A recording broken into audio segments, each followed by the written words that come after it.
What up, crypto lovers and enthusiasts? Happy day today. Today we're going to focus on the Bitcoin chart. Today we're going to take a look at the Bitcoin. If we have time later, we'll try to go into the altcoins. We'll take a look at the altcoins below my top 10. Okay, yesterday I made a video of basically my top 10. We'll take a look at that if we can, if we have time. But what I really want to focus is on, just give you some information on the ETF performance last week, how it's looking this week. Take a look at the different timescales of the Bitcoin charts. We're going to take a look at the charts of other markets to see what's going on there. Take a look at total 3 and BTC dominance. And again, if we have time, we'll take a look at particularly Sin, because I was doing some analysis on Sin, which is a gaming play, Sinverse. And right now we're having a real world asset season, and so we want to take a look at that. But we also want to take a look at the possible, really we want to take a look at what's going to pump next, and eventually it'll probably be gaming, and it'll probably be artificial intelligence. All right, but let's see if we can get there. So without further ado, let's do this.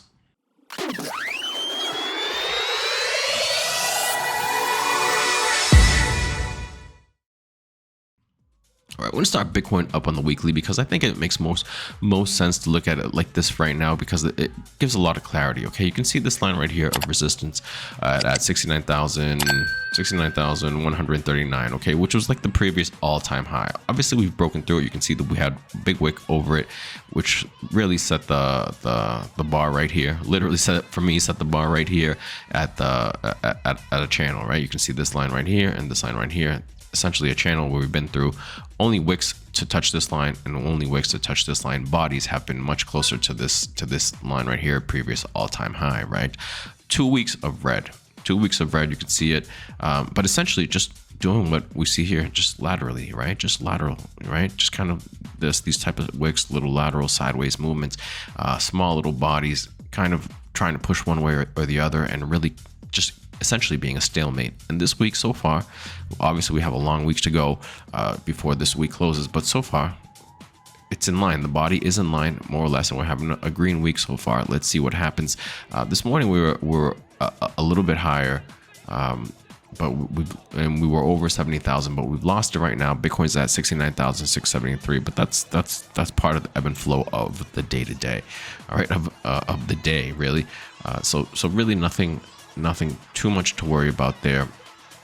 All right, in fact, let me share this information right now. BTC ETFs amass a total of 11.2 billion worth of flows since launch, with a net negative of 1.07 billion in net flows and outflows last week.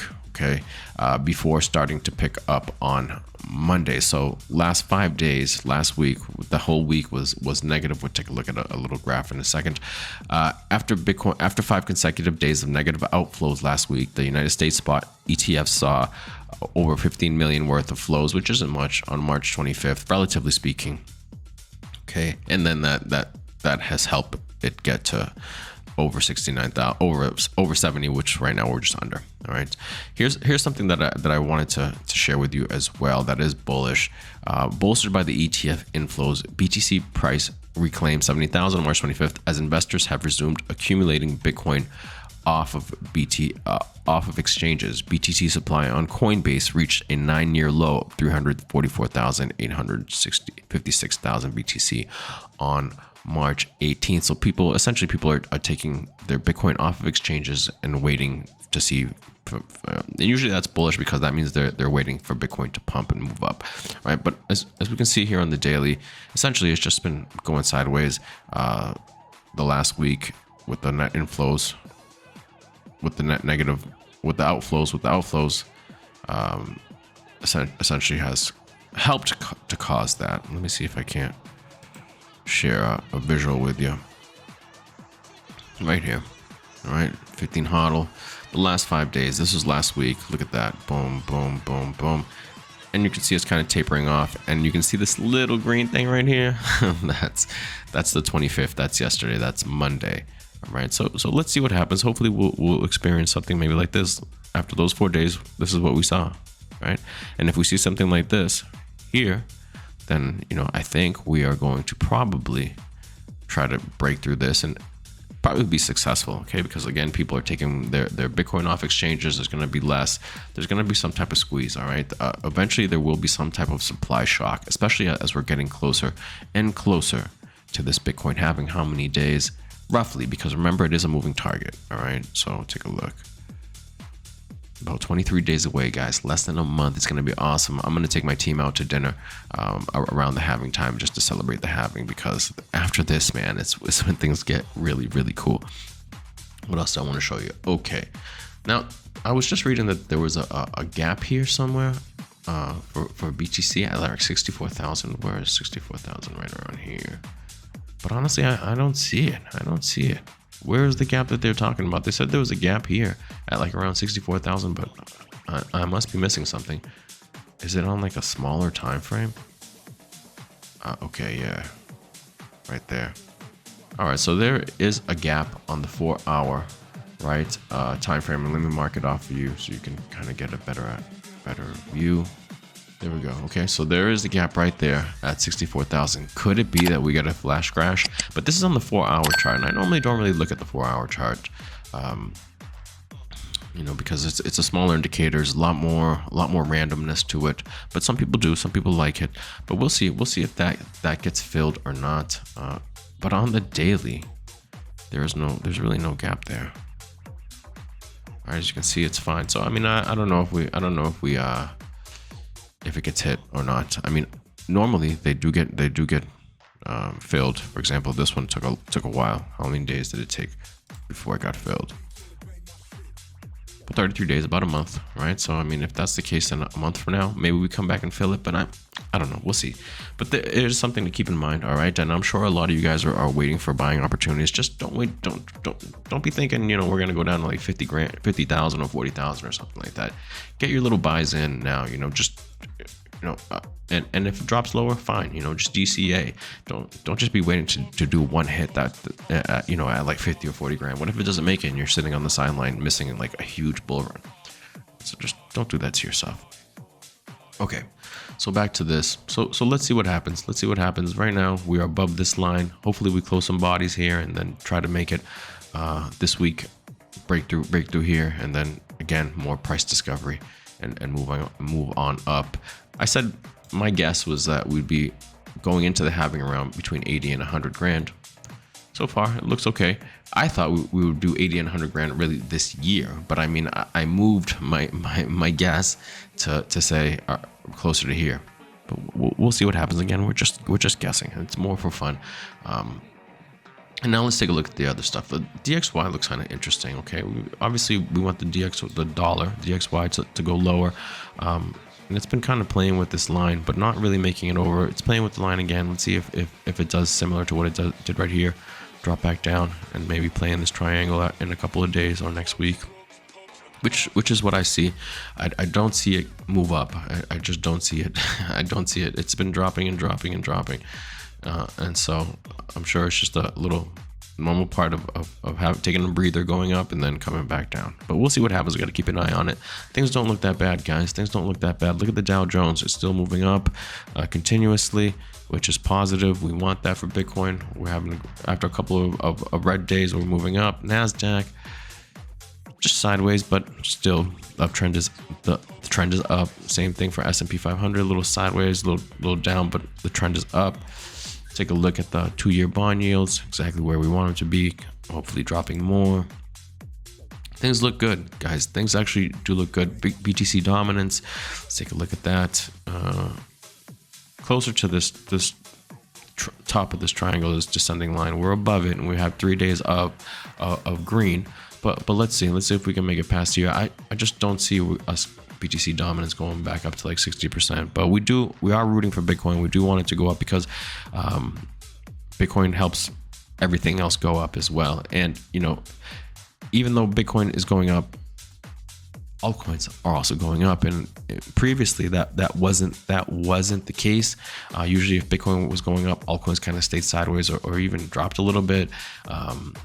Until Bitcoin kind of found its level, went sideways, and then that's when altcoins played catch up. But I mean, as you can see, total 3, which is excluding Bitcoin and Ethereum, the market cap of all crypto market minus BTC and Ethereum, Last few days have been green. Okay, after this drop last week, boom, right back up. Let's see if we can continue that trend. I know my portfolio is I meant, you know, I made the video yesterday, but even today it's at a new all-time high. I think 472%. Okay, so I mean it's moving in the right direction, and I really like that. All right, so we have a few minutes. That's really what I wanted to get out as far as Bitcoin. Let's see if we can't take a look at some altcoins. All right, Synverse is one that I've been looking at because I have a lot of capital in Synverse. All right, and what I wanted to notice here, I added this line right here. So it could possibly be forming. Now, remember, the bigger pattern is an inverse head and shoulders, which looks clear as day, but it could possibly be forming a smaller little regular head and shoulders right here, the shoulder, the head, and if it continues, the shoulder, which would bring it down to more or less this level, all right, 0.0073, which would be honestly a great buy because we were already there before. Now, could it be that it's going to drop down here before it comes back up? Previous history, the last shoulder, it did something along those lines right here at 0.005, right here, boom, it went up. It couldn't break through, so it went back down and tested it again, and this time, boom, we made it up that way. And obviously, then we fell. We did this again. So and then, you know, we're building this whole inverse head and shoulders. So I mean, it could be that we drop, but I mean, we'll see what happens. If the rest of the market stays, then I don't think we come back down here. I think maybe we stay here. We are finding this area of resistance, this whole area right here, but it's an important area because once we make it past out of here, once we make it past this local low, we're gonna pump hard, and it's a good project. Fundamentally, it's a good project. So I'm looking at it technically. We just got to get out of this area right here. Right now, it's at 0.012, not a bad area to buy. But if you think that maybe it's gonna come back down here and test 0.007, then maybe we wait. But buying here, I would actually buy some more if we do go back down here, because that's pretty much the local lows, and I don't think it goes below that. I don't even know if we get here, but it is something to keep an eye on if you like this project, if you're watching this project and waiting for an entry point. But again, it all depends on what the rest of the market does, because if Bitcoin starts rising, this is going to rise too, and all this stuff goes out the window. Well, this head and shoulders go out the window, and the inverse head and shoulders would be probably more in play and continuously. Once we break past this area, guys, right here, 0.016. Clear skies, man. Clear skies. I can see it pumping real hard. All right, so that's the one I really wanted to get on your radar, because I just think it's a really good project, and I think it's going to do really well. So Tectum was my top 10. Let's do a couple more. All right, RAI chain consolidation, right? Drop. Eventually, this is going to go the other way. What am I up on RAI chain? Because I'm sure you guys want to know. 521%. All right, and this is my number 11. 756 at this top percent. All right, so that's again when I was mentioning it to you guys, but right now not a bad area if you believe in this project, and I think it's going to do really well. All right, so maybe this is kind of like the local low right here in the consolidation, and maybe we chop and maybe we start coming up. I'm sure eventually we will start coming up. It's just I don't know exactly when. But at $15, right, $15.08, pretty good buy. VRA fell out of my top 10. I think it's the number RAI was 11, VRA is 12, and we are just kind of playing with this line. Okay, something like this could have happened for a pump. I think so. In quarter two, these guys are gonna fix their final POV, these marker tokens that they have, and I think that'll be enough to quiet the community and hopefully cause this thing to pump up. I have been thinking about selling half of my position, but I don't know. I'm just thinking about it. If I do it, I'll let you guys know, but I don't think so. I think this thing, it looks like it's going uptrend, and you know, eventually this thing's gonna pump hard, and if I sell, it'll pump hard right after, and I'll be like, damn, I wish I didn't do that. So I'm just gonna hold on. All right, usually when you start getting to the point of like, should I sell, that's when you want to wait a little bit longer, because more than likely the thing is gonna pump. All right, just experience, things that I've learned from myself. GHX Gamer Coin, another one, coiling up, right? Coiling up. My bias would be towards the upside, and I would think that we are going to go up higher, much higher than this. What am I up on my number 13 ranked token for my portfolio? 629% from this peak, 10x. 13 ranked, unbelievable. 22 cents, good area. Prop base, Number 14, this one's been moving up, and we're seeing a red day. So I mean, if you were this is a real world asset play, 12 cents. I bought it at 0.018. What am I up on this bad boy? 563%. From here, 700%. Good project, and as you can see, it's been moving up. Now we're seeing a red day consolidation. Make a note of that, guys. This is when you probably would want to nibble right now on red days, because eventually it'll start moving up. Eventually the real world asset plays will calm down and start consolidating, do something like that, and that's really when you want to start getting into them if you wanted to get into real world asset plays, right? Soonverse, a gaming play. Look at this nice long consolidation, and it's popped its head over this ascending line and over this this line right here, this area of resistance at 0.0021. At 0.021, just a little over 2 pennies. From here, you know, if we can break this area, we are seeing some big skies up. This is a good project. I'm really bullish on this project, and these guys give a lot of airdrops, or are going to give a lot of airdrops to their holders. So I mean, it's not a bad thing to just kind of hold. Fab Welt has been pumping, right? Little sideways consolidation. Could it be the next leg up, or are we coming back down here? I don't know. Time will tell. But another gaming play, and I think will do well. I think we're going to finish with WadsPay. Okay, WadsPay the last few days has been green. Let's see what happens here. Can we get out of all this choppiness right here and move up past 3 cents and start moving up? They're getting closer and closer to that, to a license for that they need, that will probably cause it to pump up. So we'll see. I guess they're in the final stages of that. WadsPay, a good token in the payments, and it's underperforming for right now, so it's at a good buy zone at 3 cents. I mean, it's only up for me from this level. It's only up 114%. All right, so relative to the other ones, that's not much. So I mean, it's not a bad buy zone. Okay, cool. I think, guys, we're gonna leave it there. All right. Bitcoin is looking interesting. It's still within this, that zone, that zone that it's in the channel. Let's see if it continues, hopefully going upwards and testing it. It depends on what happens with the ETFs, any other news that might come out. I'm gonna make a note of where we stopped in the altcoins, and then tomorrow we'll finish with the rest of the altcoins. Guys, if you can, please like, please subscribe, please leave a comment. Greatly appreciate it. I'm trying to grow this channel. More you guys need to subscribe, more you guys need to leave comments. What's up? You guys don't do any of that. What's up with that? I'm trying to give you guys as much good alpha as I possibly can, and I think I am. So I hope you guys are seeing some really good green days and some positive price action in your portfolios. With that, I will see you guys tomorrow. Have a good one. Peace.